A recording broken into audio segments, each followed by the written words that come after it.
सभी लोगों को विश्व हिंदी दिवस की हार्दिक शुभकामनाएँ। देखिए, आज इस वीडियो के माध्यम से हम आज विश्व हिंदी दिवस पर चर्चा करेंगे और आपको बताने की कोशिश करेंगे कि हिंदी का विकास कैसे हुआ, यह भारत की राष्ट्रभाषा क्यों नहीं है, या यह राजभाषा है या राष्ट्रभाषा है, यह भारत में कितने राज्यों में बोली जाती है, भारत के अलावा देश के अतिरिक्त किसी और देश में भी बोली जाती है या नहीं बोली जाती है। तो इन सब चर्चाओं के बीच में सबसे पहले हम प्रारंभ करते हैं हिंदी का विकास। देखिए, हिंदी का विकास अगर हिंदी की जननी के रूप में देखा जाए तो सभी भाषाओं की जननी के रूप में भारत में सबसे पुरानी भाषा संस्कृत भाषा है, जिसे देववाणी भी बोला जाता था। संस्कृत के बाद में जो भाषा विकसित हुई उसे पाली बोला गया और पाली से विकसित भाषा प्राकृत हुई और प्राकृत के बाद सौरसैनी अपभ्रंश का विकास हुआ और इसी सौरसैनी अपभ्रंश से खड़ी बोली हिंदी का विकास हुआ। तो यहाँ पर सबसे महत्वपूर्ण क्वेश्चन बनता है कि हिंदी की उत्पत्ति किससे हुई। बहुत क्वेश्चन पूछा जाता है, टेट में भी पूछा जाता है और भी कंपटीशनों में आता है, सुपर टेट में भी आता है। तो हिंदी की उत्पत्ति सौरसैनी अपभ्रंश से हुई है।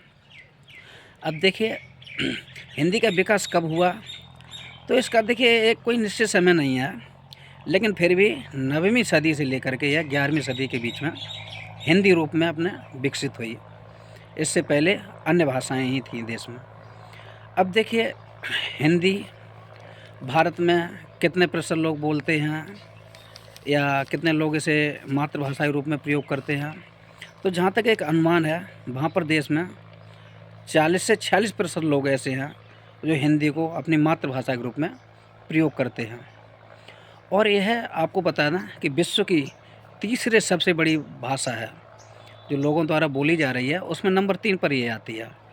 पूरे विश्व में तकरीबन 60 से 70 करोड़ लोग हिंदी को बोलते हैं। हिंदी भारत की राजभाषा है, राष्ट्रभाषा नहीं। संविधान के 343(1) अनुच्छेद के अनुसार यह भारत की राजभाषा है, आधिकारिक कामकाज की भाषा है, लेकिन भारत की कोई भी राष्ट्रभाषा नहीं है।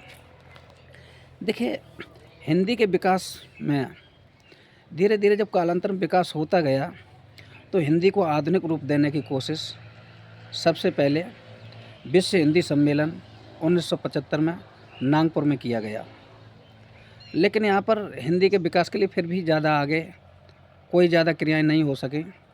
हालांकि सबसे पहले जो हिंदी का प्रयास था वो विश्व के किसी भी बड़े मंच पर भारत के किसी भी व्यक्ति द्वारा दिया गया भाषण, श्री पूर्व प्रधानमंत्री अटल बिहारी वाजपेयी जी थे, जिन्होंने 1977 में यूएन के मंच पर हिंदी में भाषण दिया था।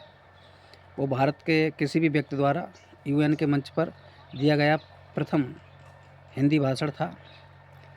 उसके बाद बताया आपको नागपुर में वो हो ही चुका था विश्व हिंदी सम्मेलन। इसके बाद में हिंदी विकास में महत्वपूर्ण अवधि उस समय आई जब डॉक्टर मनमोहन सिंह पूर्व प्रधानमंत्री भारत के, इन्होंने 2006 में 10 जनवरी को प्रत्येक वर्ष विश्व हिंदी दिवस मनाने की घोषणा की।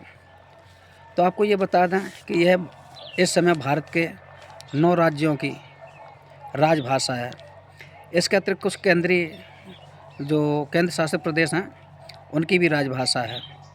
परंतु सबसे बड़ा सवाल यह है कि अब तक हम अपनी जो भाषा है हिंदी भाषा, इसे राष्ट्रभाषा क्यों नहीं बना सके।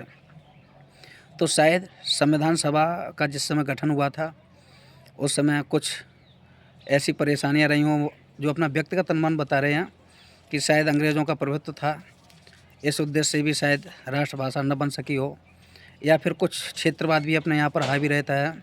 जैसे अभी आंध्र प्रदेश है, कर्नाटक है, ये प्रदेश हैं हिंदी का विरोध करते हैं, तमिलनाडु है हिंदी का विरोध करते हैं। लेकिन सबसे बड़ी समस्या ये है कि जब तक हम अपनी भाषा का विकास एक बड़े स्तर पर नहीं करेंगे, यानी भाषा ही वो एक माध्यम है जिससे समाज को एक सुसंगठित रखा जा सकता है, एक सूत्र में बांधा जा सकता है। जब तक एक राष्ट्र में एक भाषा की पूरे देश में मान्यता नहीं होगी तब तक समाज को एक साथ संगठित करना मुश्किल है। इसलिए भारत को चाहिए, भारतीय लोकतंत्र को चाहिए कि हिंदी को राष्ट्रभाषा बनाया जाए।